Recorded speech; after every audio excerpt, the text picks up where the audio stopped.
ശശി തരൂർ പ്രവർത്തക സമിതി അംഗത്വം രാജിവെക്കണമെന്ന് UDF കൺവീനർ എം ഹസൻ. കഴിഞ്ഞ ദിവസം തരൂരിനെ രൂക്ഷമായി വിമർശിച്ച പ്രതിപക്ഷ നേതാവ് VD സതീശൻ പക്ഷേ ഇന്ന് പ്രതികരിക്കാൻ തയ്യാറായില്ല.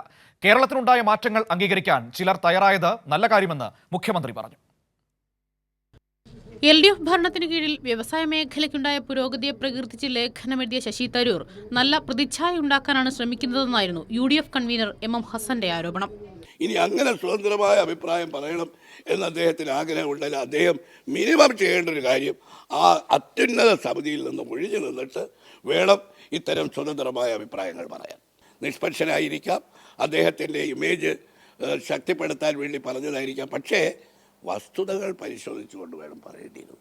തന്റെ നിലപാടിൽ മാറ്റമില്ലെന്ന് തരൂർ ആവർത്തിച്ച് വ്യക്തമാക്കിയെങ്കിലും വിഷയത്തോട് പ്രതികരിക്കാൻ VD സതീശൻ തയ്യാറായില്ല.